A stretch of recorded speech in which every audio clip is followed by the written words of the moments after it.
So tonight I'm going to talk about the two truths, or the absolute and the relative truth. So Ondo's impressed or shocked.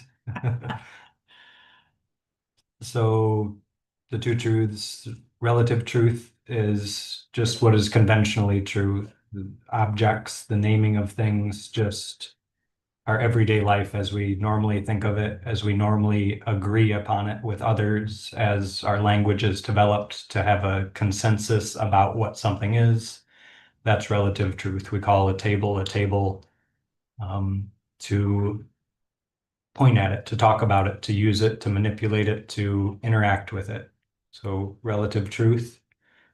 In some of my studies, I saw translations or understandings of relative truth that was, maybe I have my notes, but something along the lines of the reality that obscures absolute truth. So what is absolute truth?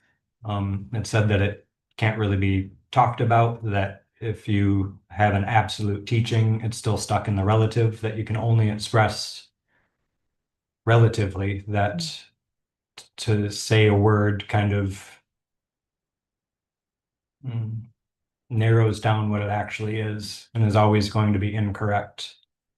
But yet there's still some understanding of what absolute truth is. That's what the path is, to understand what the ultimate truth is. And so it's, in some of my readings, it showed up as emptiness, that was like the ultimate or absolute truth, or as a way of talking about it, or perhaps as a way of pointing at it, since you can't really have a word or concept that can encompass what this is, that quite often that was, maybe the entry point people who understood decided to use to get people to understand what absolute truth is.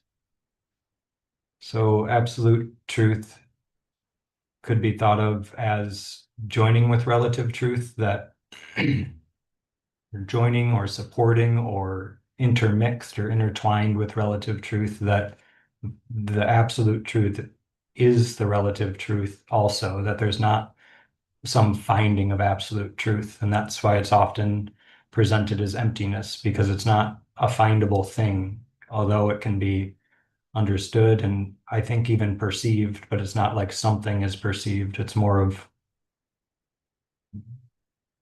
just perception, just that's closer to what's being talked about with absolute truth.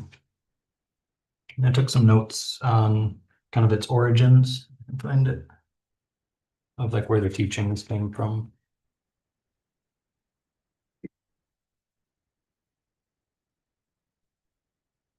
So apparently it first showed up in the Madhyamaka school from Nagarjuna in the 3rd century.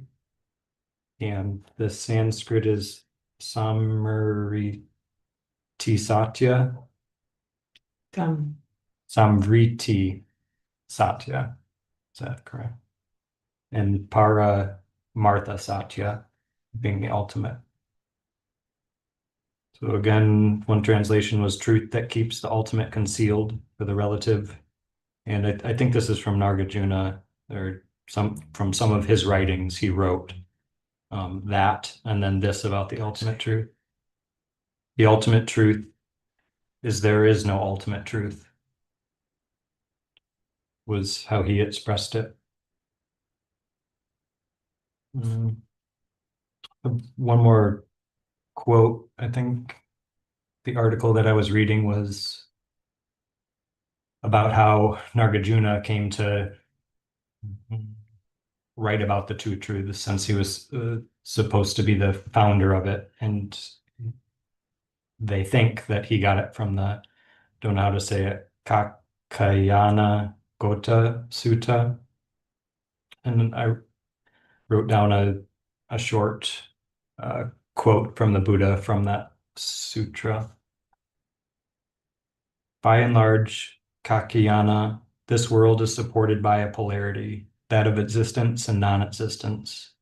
But when one sees the origination of the world as it actually is with right discernment, non-existence with reference to the world does not occur to one.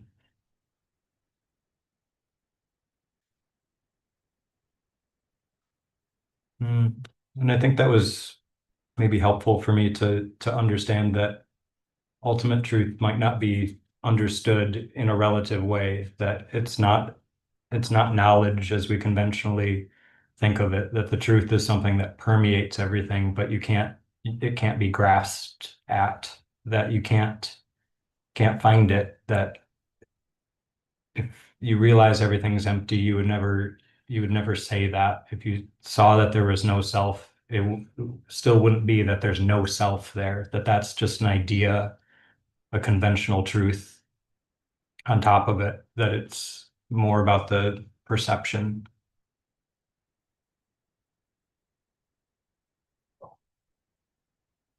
Some ways that we look at these two concepts, uh, I think a little bit in the Heart Sutra with form is emptiness, emptiness is form, form is form, emptiness is emptiness.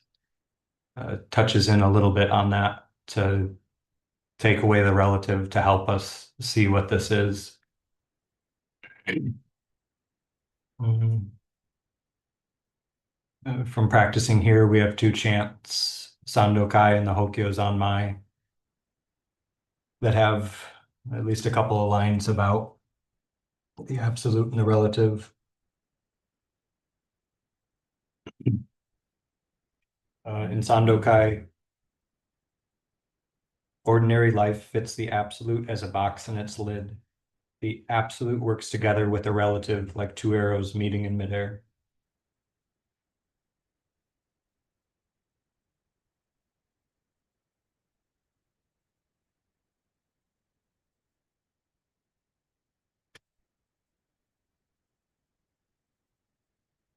I don't think I have a whole lot of commentary or would prefer questions at this point, but can talk more since there's a limited amount of people. But I'll take questions for now and see where we get to.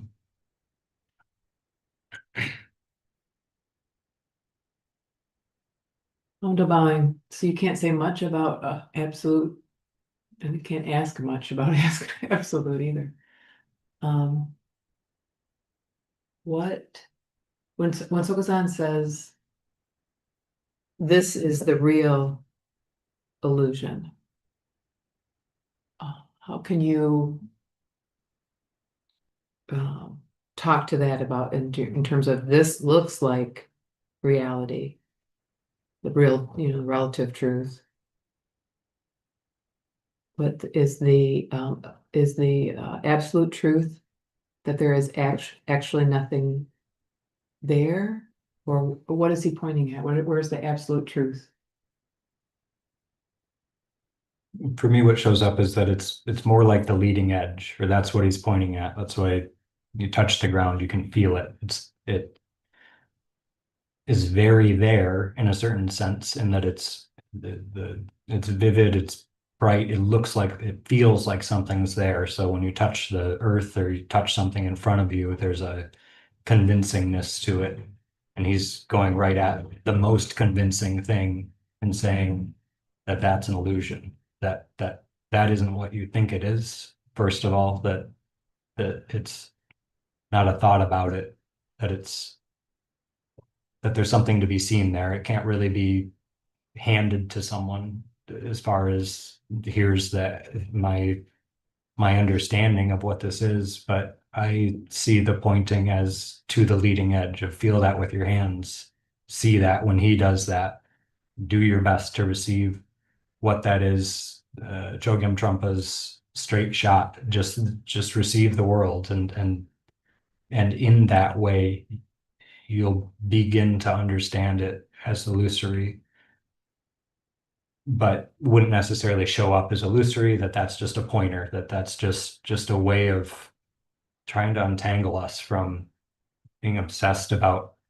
self and other, that there is something out there, that there is something here. So it's just this, it's simpler. It's just what's happening, and there's no reference point to anything that's happening. Wunderbaring, is that the absolute truth then, or? I think all Buddhist teachings are trying to point at the absolute truth, or perhaps not all of them. Just to be kind, just is a good idea too, or that there's other areas that aren't necessarily trying to point at it. But it's just a pointing. It can't be produced. It can't be presented. It can't even really be talked about, but it can be pointed at.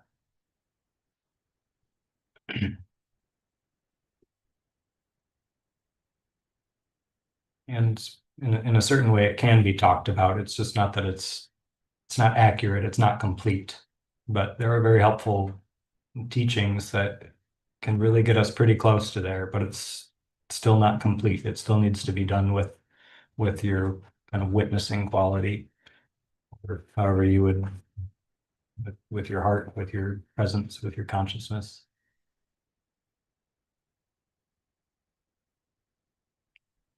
Wunderbaring, the other metaphor I'm familiar with is the sky. How is that metaphor helpful in understanding the absolute truth?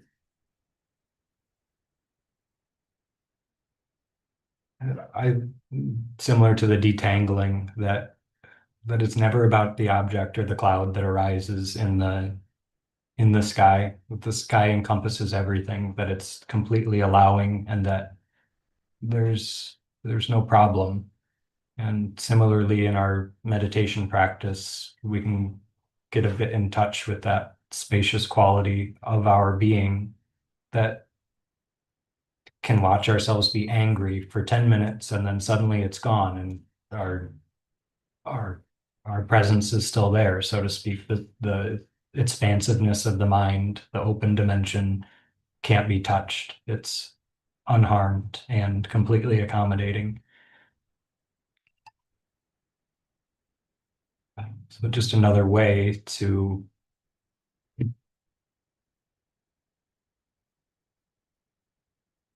help us see.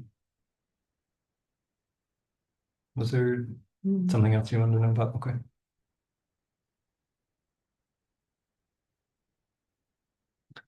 Wunderbaring, what I really want to understand is not separate.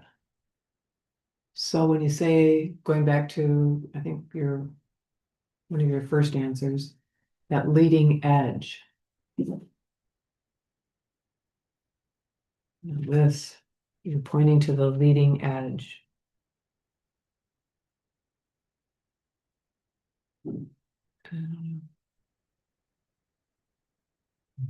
I can jump in if you want. Please. Um, maybe I can't. Maybe I lost it.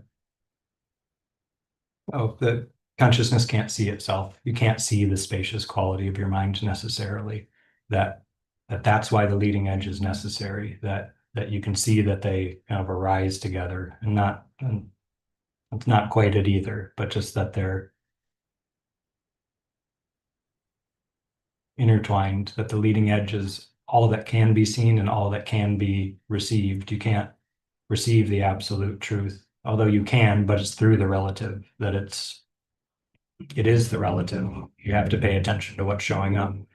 You can't use the spacious quality of the mind and back into an area where nothing happens, or be someone who's unaffected by what occurs. That it's a more alert presence, that it's paying attention, so to speak, of what's occurring. So the leading edge is equally the space as the space is what's occurring.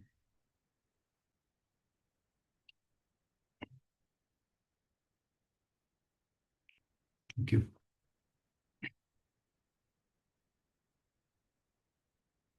Miyoko. Myoka bowing, Nishikai, two arrows meet. Your name, in the, is it focus on my, or Sanokai, I get mixed up, where that line, two arrows meet in midair. Is that describing what happens in the absolute meeting the relative? Um,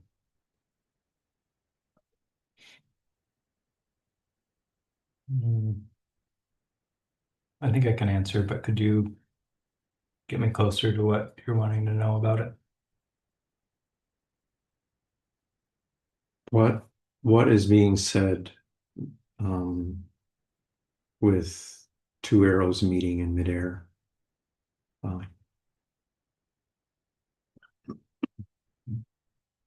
For for me, it's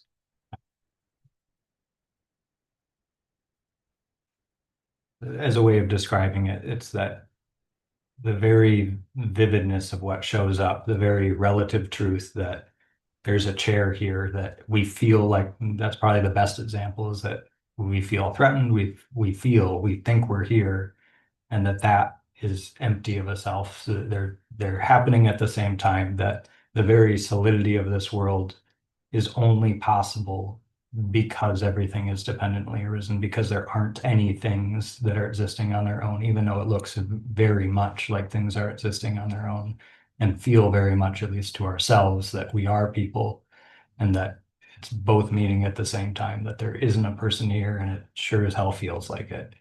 And anything that you can look at or point at is kind of an impossible situation, that anything can appear out of space. Like how is any of this happening? It's kind of a miracle. It's like two arrows meeting in midair. Like how does that happen? That nothing is meeting to create the appearance of something. Yoke bowing. Is there an element in that of randomness? Um,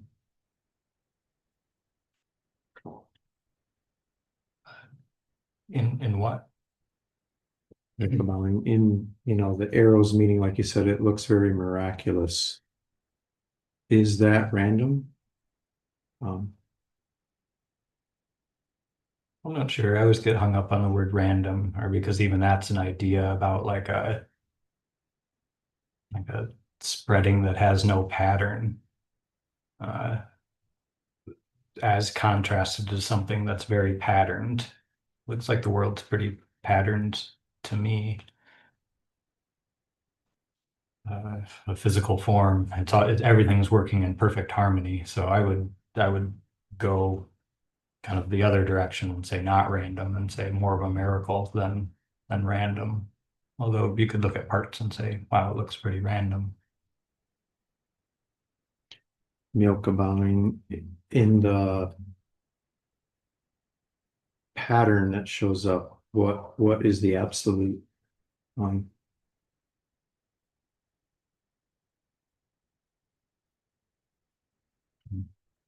Not sure what you mean by pattern, or pattern is just an idea about it, or just like there isn't a pattern. There aren't things. Everything, the absolute shows up in everything. The absolute's always with everyone all the time. It's just the truth.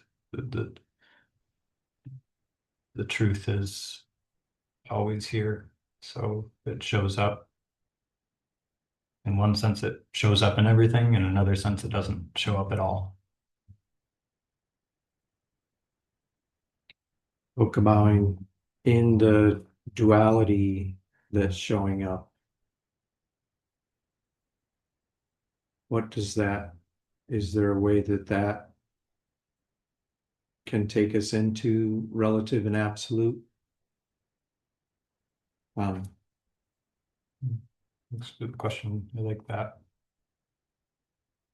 For me, it shows up as just that the closer duality is looked at, the more fishy a separate thing becomes. If night and day is a good example for me of like just it slowly becomes night and it slowly becomes day, and the distinction is very conceptual of what night and day is. We put a time on it, but that changes in the summer, and it kind of, it's vague, but they truly are the same thing. Night and day is just like I like it because we can watch it with our eyes of like as it's slowly becoming nighttime. It's like we feel like we're watching it become night, but what's night? You know, if there's that much of a sweep or blend into each other that they're quite inseparable, that they're so intermixed and at the same time very different at the polarity aspect of duality and everything's like that. But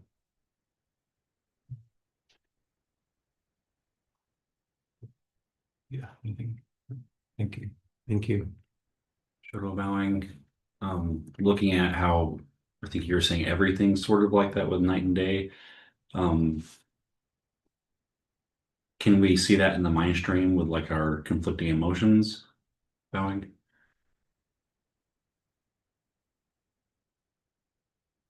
I think a little bit. I like the three poison model that we just noticed that it changes, that you can never have the same emotion twice, that when you're angry, for me, it starts to shift into remorse or like I feel really bad about, I yelled at Maya today for, she was trying to get a Ziploc bag out of the thing and I said no, and she still did it. And then I raised my voice one more time and then she like grabbed it and looked at me like as she was doing it. I'd like really yelled at her.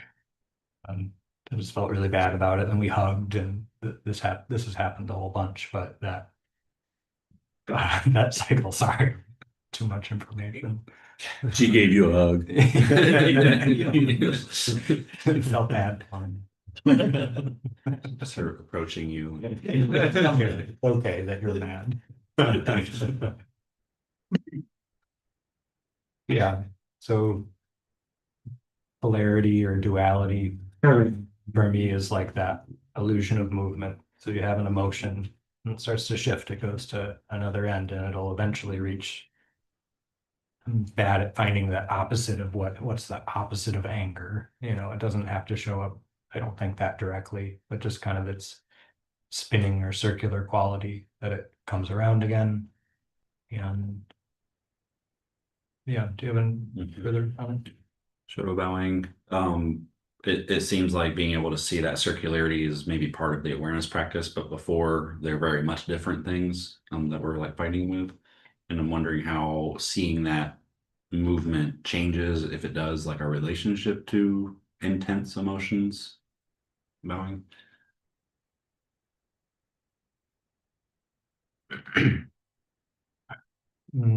I think it can, and I think it often does for a long-term practitioner, but that's not to say that they've reached a certain stage where they can no longer, or that they have a different relationship to their emotions, or like Chogyam Trungpa, the best relationship is no relationship.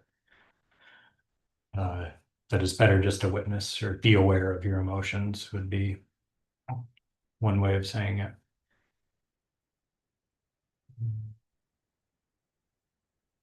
Can you ask your question again? I just got lost when I took that tangent there. Shadow bowing. How does seeing that the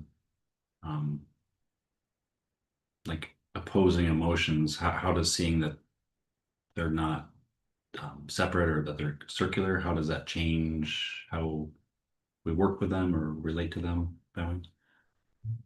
I think as practitioners, a little bit of an ability to receive, and not that we necessarily like become good at that or can turn that into a credential of being a good receiver. But I think that can occur, that you are able to witness your emotion and you can feel it and you don't have to change it. You don't have to get out of it and move into the next cycle of ignorance. It's not a guarantee and it doesn't always happen, but there's just more of a willingness to leave things alone, to let yourself feel however you're going to feel. You don't have that much say so about it anyway. So I think as we go along the path, we're a little bit less interested in meddling with everything. So in that way, maybe our relationship is different, but I wouldn't use the word relationship at that point. Maybe it's our presence is greater. It wouldn't feel like we're becoming better at that. Probably feels like we're becoming worse at it because we're just witnessing all that garbage that shows up. Shadow bowing. That's the area have difficulty with is it looks like it's getting worse. Like it looks like I'm outflowing more or my temper is shorter. Um,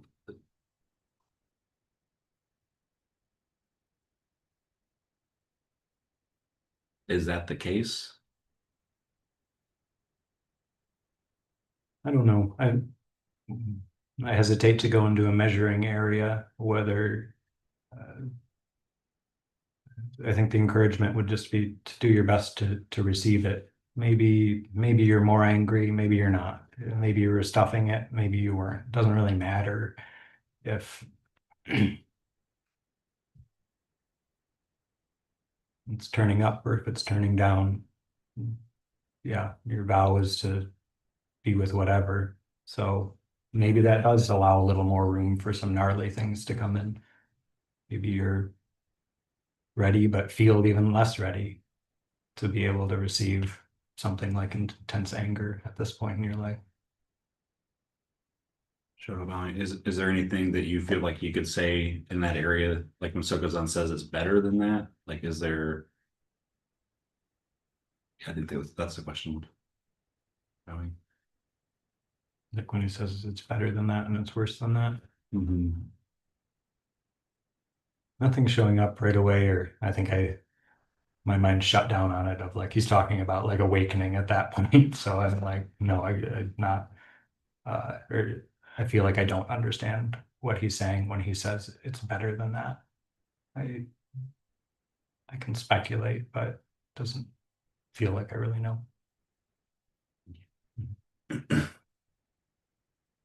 Jushin. Nishikai bowing. Is absolute where nothing happens? Bowing. I think that's a way of talking about it. I think that you can say, or Sokuzan has said, quoting Earl Tenzin, I think, that nothing happens. But it's showing up for me is that nothing happening looks like a lot of things are happening. The world is still present. You're not blind. You're not deaf. So there's still the illusion of movement. It's still normal. Still looks the same. So what is that work of absolute in relation to relative? Bowing. I'm not sure I understand. What's the work of the absolute on the relative, as in like what's the agency of absolute on relative? Or can you clarify? Nishikai bowing. I think in that line which you quoted from Sandokai, or I think Sandokai, where about absolute working with relative. I just borrowed that word from that sentence. Yeah. So my question is, if nothing happens in the absolute, what is that work? How to understand the work of absolute in relationship to relative? Bowing.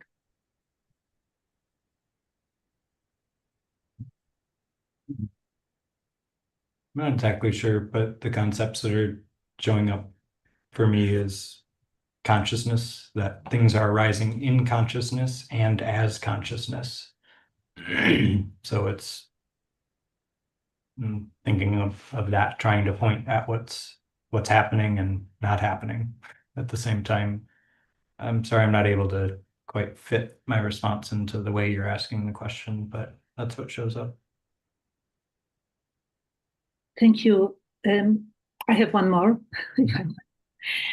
If emptiness is, as I understand it, is related to the relative world, it's empty of what we think it is. Can we say that absolute, that the fullness is related to the absolute? Bowing.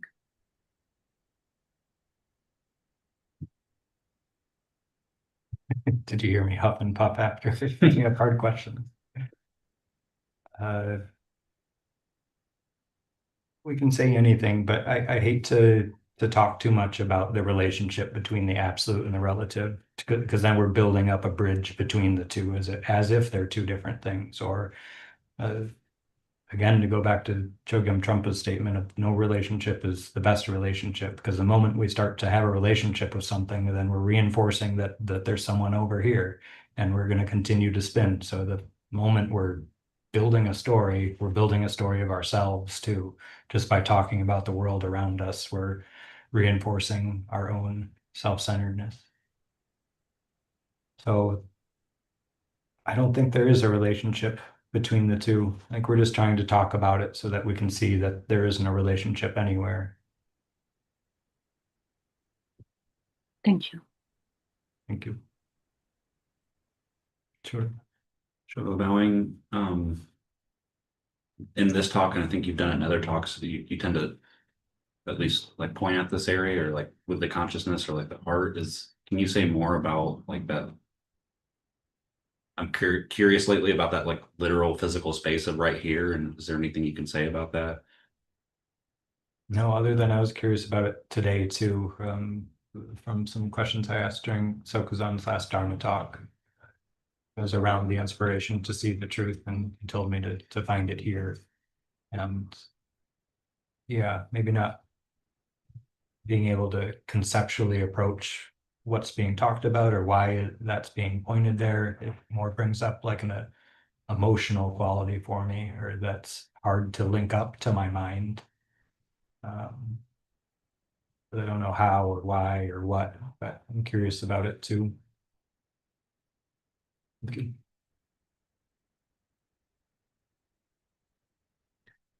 Wunderbar. How do you look at the ways that we cover up of the absolute, or look away from not separate, seeing not separate? Um, What was the first part of the? just looking at How to how look at those? how you conceptualize that, or how you will teach around, like you're saying, relative and ultimate aren't necessarily two separate things.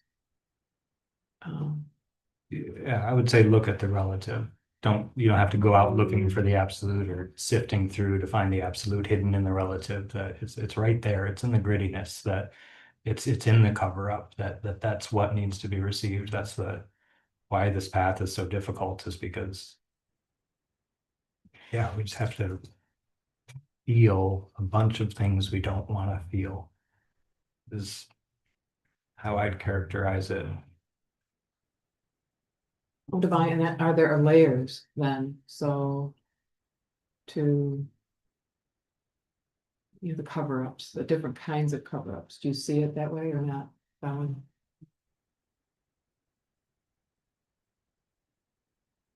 One way that showed up for me was the whole introduction of cutting through spiritual materialism. The first line of defense being the concepts that can be seen, but then still the emotions pull you away, and you're right back into a self-centeredness because you believe your emotions and think you need to get out of it. So go right to ignoring, for example. So you weren't covering up the ultimate truth through your conceptual mind, through that relative truth, but your emotions still swept you away. That could be talked about as a layer. And I don't know, my first wanting to respond to was, I'm not so sure if there's layers or not. I think it's a way of teaching, or yeah. Divine, that's what I was trying to understand, is how do you look at that? Is there any conceptual framework that you use, or that you have found helpful to see not separate, or see how you don't see not separate? Bowen? I think all of it. I think teacher is very helpful for making you realize you don't see it. In the moment you get puffed up, good luck talking to someone who's been doing this for a lot longer and has quite a bit more understanding, or hard to characterize, but he's just my teacher, and seems like it's quite easy for him to point out if I'm grasping at something or deluding myself in some way. So, and just all the Buddhist teachings, it is that framework to keep going, that prajnaparamita, that it's without credentials. You can't understand this as me, you can't hold on to the truth. It can't be grasped. So I think it all ends up helping. I don't have my own formula. I think most of it just feels like a bit of a regurgitation of how Sokuzan has trained me, because it has felt helpful, not in the sense that I feel like I've got some special knowledge now, but just it's felt helpful and feels like a true way of seeing. And there's some trust that this way of practicing, that it can be seen. Devine, is there some edge that you're aware of right now in your own path? Like a blockage, or Yeah, just kind of where you're hanging out in terms of practice or uh, study.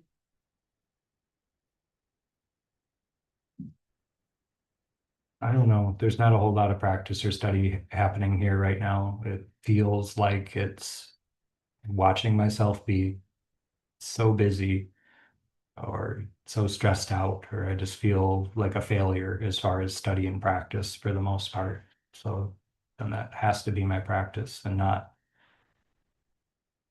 that I've gone overboard either, and that everything's my practice and I don't need to practice. I really think I do need to practice, and still intend to, but most of it's failure at this point. Yeah, so no particular areas if you're asking like, what am I studying, kind of.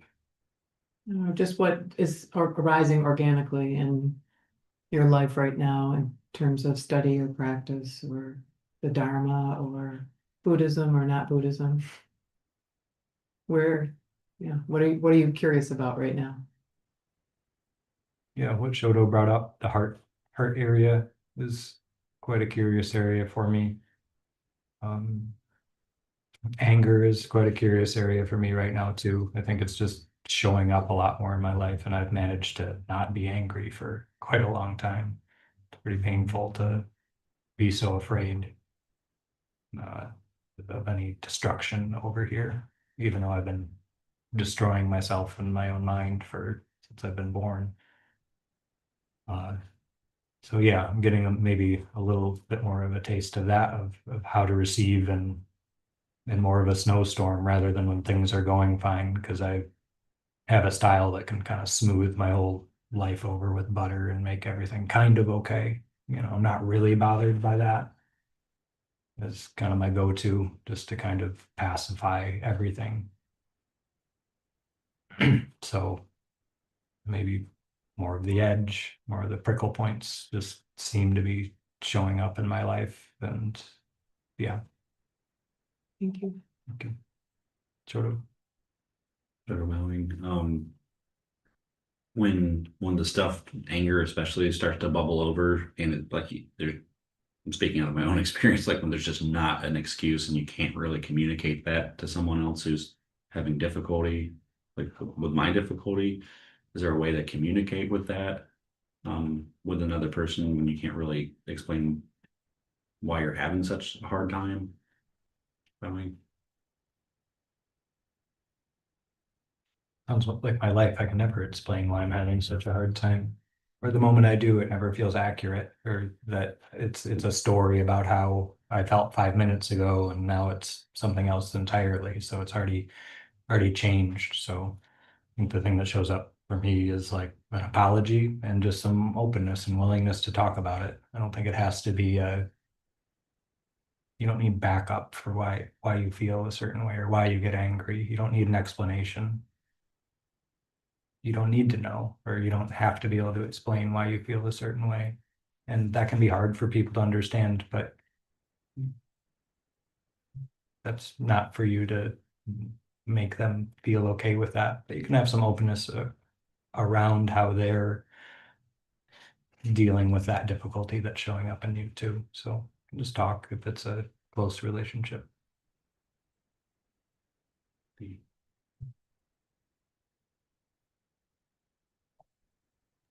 Disembowering.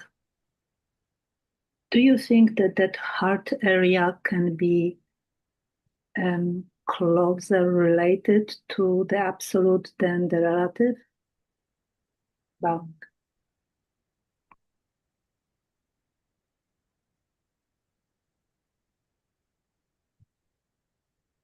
I don't know. That whole area is very curious to me because I also don't buy into just because it's not connected to a bunch of thinking and that there's a lot of like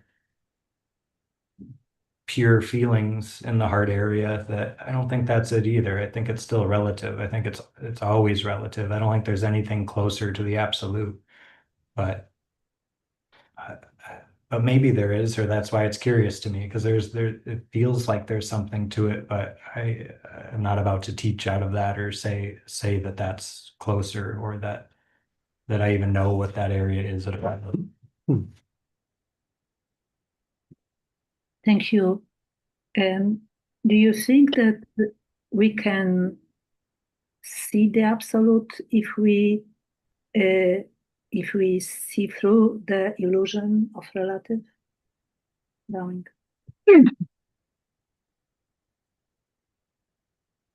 Yes, I think so. And I think that's what the teachings say, is that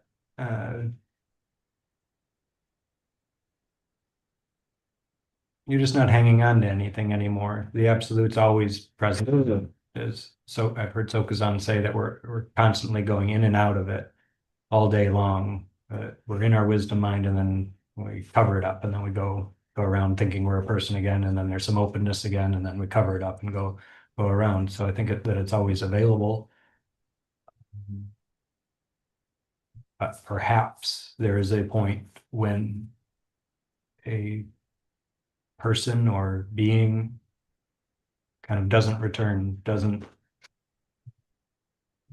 isn't going to buy into the relative game anymore, and is just going to receive what this is all the time. I think that's possible. I don't think that I'm there, but I feel that I've met someone who is.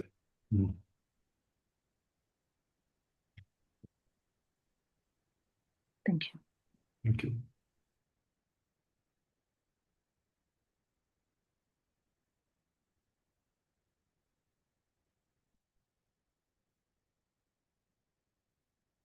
What is true about relative truth and what is true about absolute truth? And is there absolute false and absolute, what was that other one? Relative false? What is true about relative truth? Just that the illusion does work in a relative way, that we can have lunch together, that it's true that we can meet at 5 o'clock, and that there's some agreement on that, there's truth is also just an agreed upon term, that it's kind of like we all agree upon it. Absolute truth. Yeah, a lot of it. It strikes me as interesting how often people will use a response and use that word. You'll say, so someone might ask you a question about something, you would reply, oh, absolutely. As if it's absolute, as if it's a part of the relative dynamic. So the very word absolute is a relative statement about something that is what? Can you say something more clear about the absolute rather than the word absolute? Present shows up to me, or here. Okay. Thank you.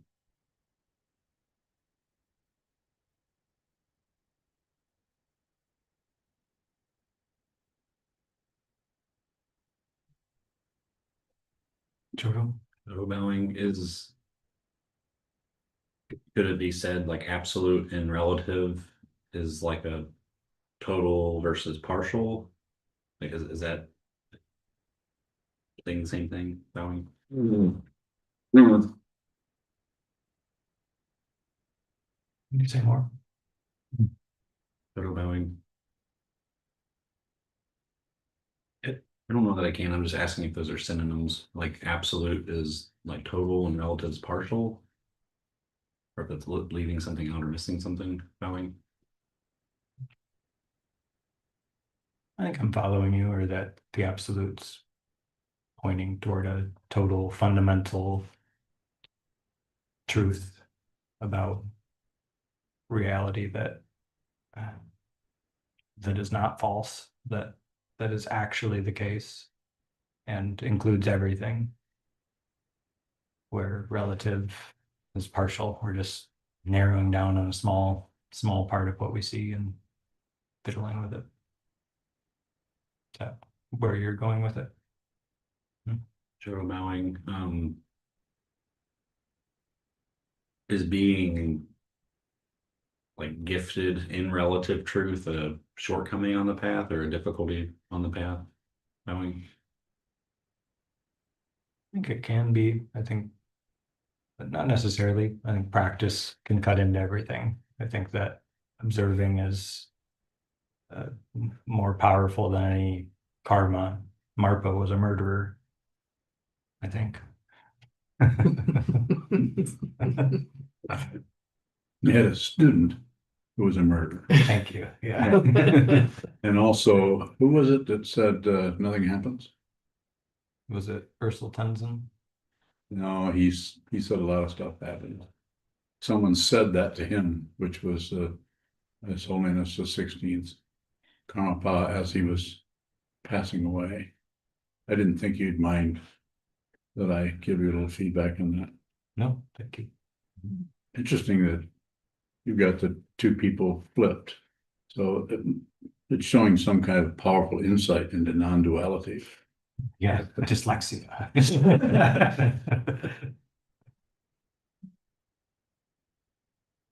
Sure.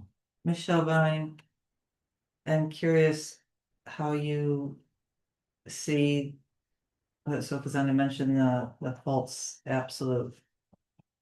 I got a little, I was pretty lost when Sokusan was saying that. So false absolute, as in we have like we think we know the absolute, but that's not actually the case. Is that what you're asking about? Or can you ask again or give me a little more? What you said right there is helpful. Okay.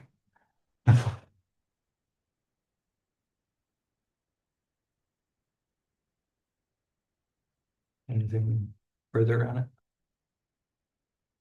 How would you describe or convey a teaching of the absolute without words or concepts? Is there some way to do that? I think so. I think it can just permeate body language. It can permeate, yeah, the body, I think is what. But doesn't permeating imply some kind of relative occurrence? Yes. Okay. Got me. Mhm. Got him. Give him some help on that. Tell him what I'm going to say. Not separate. That's pretty close. I was going to say there's no me.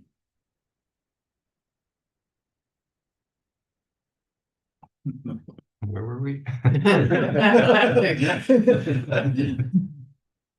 It's interesting. It's a difficult topic to speak on for sure. Yeah.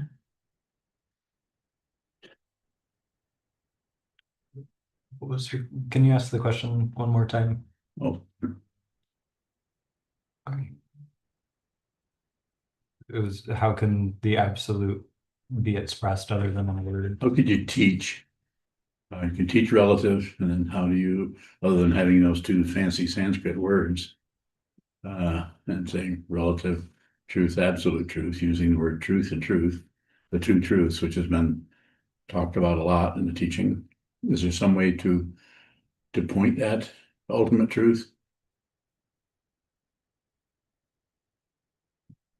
I don't know, same response kind of comes up that if there's a student, that everything that the teacher does is a teaching, and somehow that, for me, body language, I don't know how other than voice and body, that teaching could occur, but yeah, Thank you. thank you.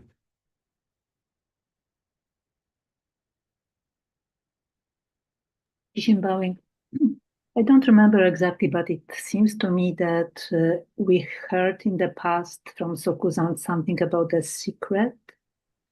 And it just came to me now. And I'm wondering whether the teachings of secrets is somehow related to the teachings of absolute, if they are teachings of absolute. Bowing. I'm not familiar with Sokuzan teaching about secrets. Can you say more how you understand that? Was it secret or hidden treasure or something like this? Nothing comes. Yeah, I guess an open secret is something that I've heard, or Spencer's name is hidden treasure, and I relate to that in that it is right in front of us, and we just don't see what it is, that we're constantly throwing up what we think something is in front of us, and then we never actually get to witness what's in front of us. Not that there's not gaps, or that we all don't have that ability to receive, but we're just pretty deluded by our own thinking and kind of keep going underwater, and then we never really see the treasure because it's above the water.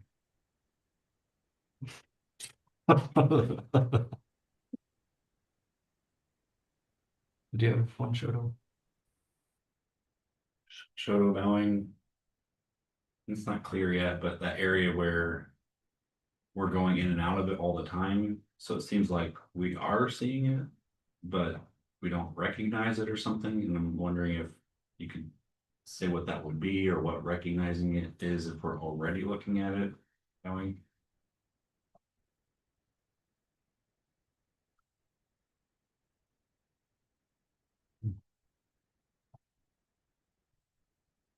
Yeah, I'm not sure. I think I have a similar question too. Yeah, what does it mean to recognize, in the sense of like talking about someone who's awake, or who understands absolute truth, or who sees that? Yeah, what shows up to me is that you wouldn't necessarily know. So yeah, that recognition is a hard area for me to understand, to recognize it without a recognizer, that the understanding is there, but you wouldn't necessarily, yeah, you just don't know. You just don't know that you're seeing it, I think, is how I would approach it.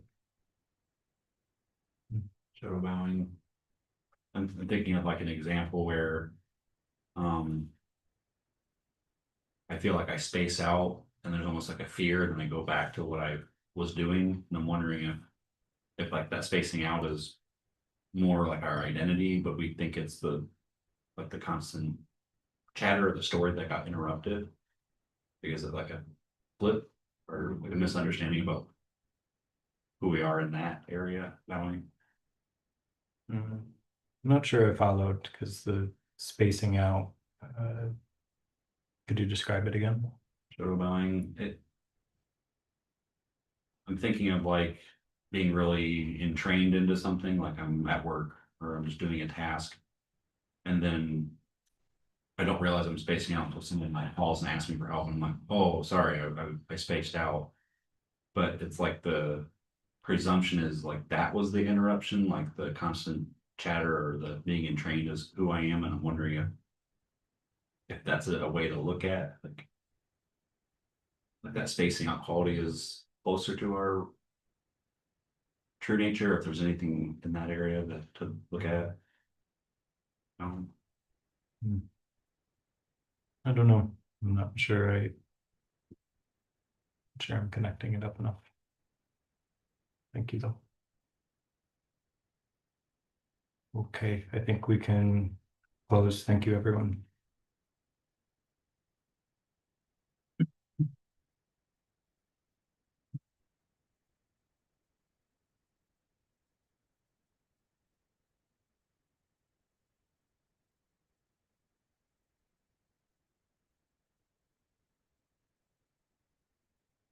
Did we dedicate the year?